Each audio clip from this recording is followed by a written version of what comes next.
President Masisi, how can you say you care about wildlife when you lifted the ban on killing elephants? By lifting the ban, you're condoning the culling and murder by locals and foreign trophy hunters on one of the continent's most targeted animals. Not only that, but it's ethically wrong. It's inhumane, especially where there are proven common sense means in managing the human-elephant conflict, which wouldn't cause harm to the elephant. Lifting the ban is not the answer. Killing the elephant is not the answer. How can you say you care about your wildlife in your country when you are doing this? This is not the answer. You have blood on your hands. Blood on your hands. I wish she could sit down so I could talk to her.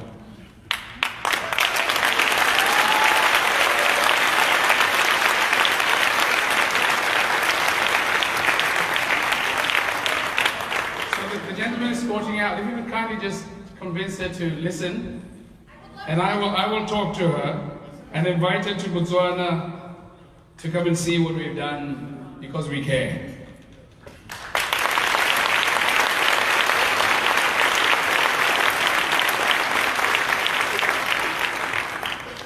But you know, now that that has been raised, let me talk to you about it. We in Botswana have done a tremendous amount of work out of our commitment to wildlife, out of our commitment to nature, out of our commitment to environmental stewardship, to protect all our species. You might not know that. Let me give you a bit of some anecdotes. The largest lion that occurs in the world is to be found in Botswana.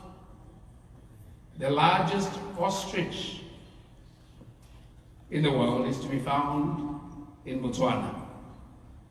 These are not mistakes. The largest herd of elephants in the wild, despite our semi-arid status, are in Botswana. They have been increasing. Right now there's more than 130,000 of them, and they're increasing at a rate in excess of 3%, 3 to 4%. They increased in number because we caused an environment safe enough, ambient enough for them to sow to. And yes, you know, Southern Africa was afflicted by a number of conflicts, essentially liberation conflicts. And when people are engaged in liberation struggle, they do things that are not consistent with good environmental stewardship. So you have the bombs that go off here, and you sometimes have guns in the hands of people who should not have them, and you have landmines. And so what did the elephants do? They migrated. We have a lot of refugees. And they chose to go to a country that provided the sanctuary and the status of a refugee, protection, comfort, and opportunity to thrive.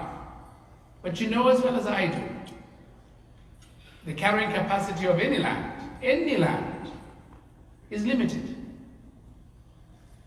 And increasingly, year after year, as the herds increased, I don't know if you know, an adult elephant will consume up to 250 kilograms a day. As they increased, the competition for the resource of food and land space, water, went far beyond the protected areas, which are in excess of 40% of the country. And there's only 2.3 million people in Botswana. Botswana is twice the size of Nevada, about as big as Texas, most of which is desert. And do you know what it means for our people? Many of whom are subsistence farmers, poor village folk, who have never fought a war in their lives, who are loyal, law-abiding citizens, who have never sought to get into anybody's way, but have spent their lives moving away to make place and peace for animals and people. Their space, their livelihood, their crops, their animals, and yes, their lives too were taken.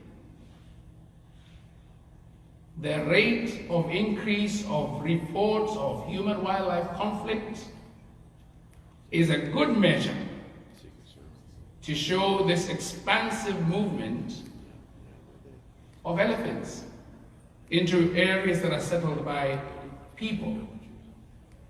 Imagine if you left this convention hall and you chose to walk when you left. And 500 meters away from it, or even 200 meters away from it, in some instances 100 meters away from it, you encounter an elephant. What would you do? If you are untrained, like most of you in here are, you probably scream and try and run. The elephant is with you in a flash of a moment. If you're like the citizens of my country who have gotten accustomed to living beside elephants, they stand as still and as quiet as possible. Sure, totally nervous, wrecked they are. And if they're sufficiently trained, they will clap their hands. That's a bit of free training. And hopefully, even if an elephant were to charge, it may just retreat. That's your best chance and hope. Otherwise, once it's made up its mind, you're finished. And when elephants finish you, it's not a pretty sight. I run a multi-party democratic state. We're deeply committed to democratic dispensation. But part of democracy compels us to listen to our people and respond as wisely, as responsibly as possible. And so part of listening to our people requires that we engage with them. It's part of our DNA. And in engaging with them, we engage with them in manners that will result in the realization of our environmental commitment and policies. And so when it comes to elephants, yes, we talk to our people from a premise of wanting to do all we can to protect as many of our elephants as possible. And so we involve the communities in the management of these elephants, because they are the first line of defense and protection of these elephants. They are the ones who would, rather than cooperate with poachers or any such bandits, they would cooperate with the authorities. And yes, you do get elephants that are problematic.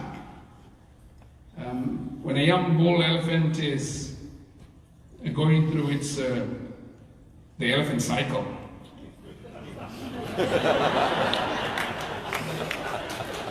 it can be really naughty.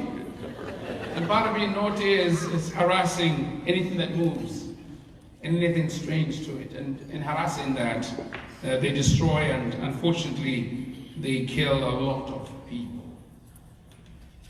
And so in the engagement with our communities, we have first determined that we're going to involve our communities as the first beneficiaries of any interaction with our wildlife species, elephants included.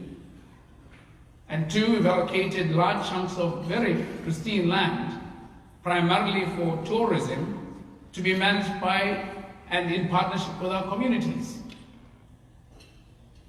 And for those areas that are not suitable for photographic tourism particularly, yes, there will be very controlled hunting, but not trophy hunting.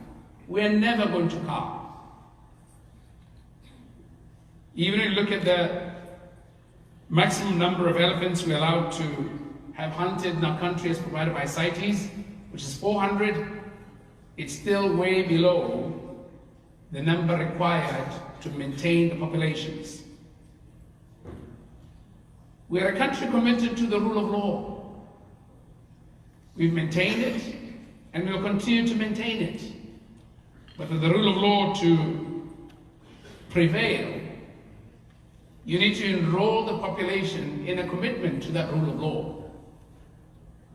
If you abdicate your responsibility and allow Botswana to be turned into a zoo, the people will become lawless. And so it's a delicate balance that you're drawing. And my golly, we're the most successful country in the world in management of elephants. So truly, anybody should come and ask us how to do it. Before the elephants become a threat to themselves, because the ecosystems alter. And one of the biggest challenges, and my dear witness would be, if she were alive, Elizabeth Taylor and Richard Burton, when they got married in Chobe National Park. It's totally changed because of elephant feeding habits. And some species, like the rare Chobe bushbuck, nearly extinct, exterminated, moved away. The lions on the riverbank, you don't see them. And so part of the management intervention on our part is very much like you manage your risks when you sell your diamonds. Very much like you manage supply and pricing. You want to stay in business, it's called sustainability.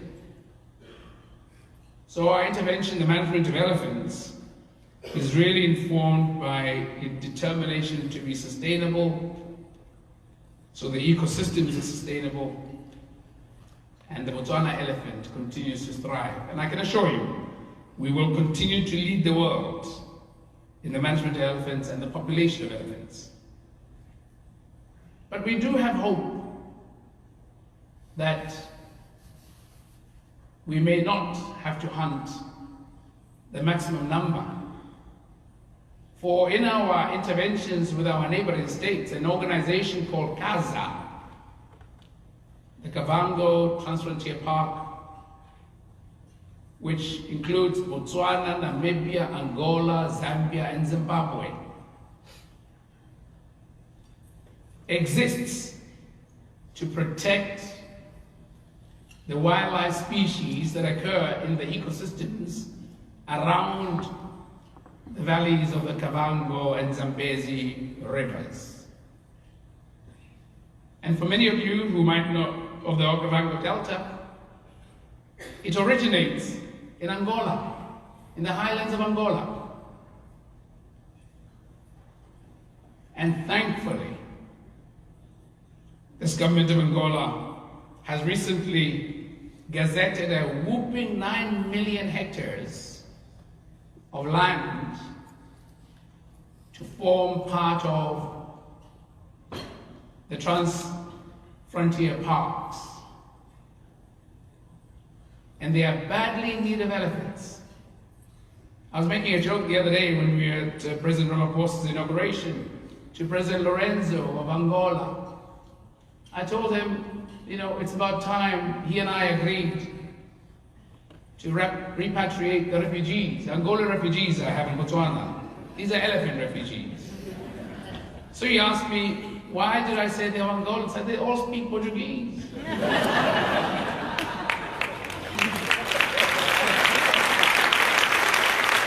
part of what we're going to do is through CASA, commit to easing the burden on the elephant population on the ecosystem in Botswana and have them migrate as they naturally did before the onset of a conflict in Angola to go and locate in Angola.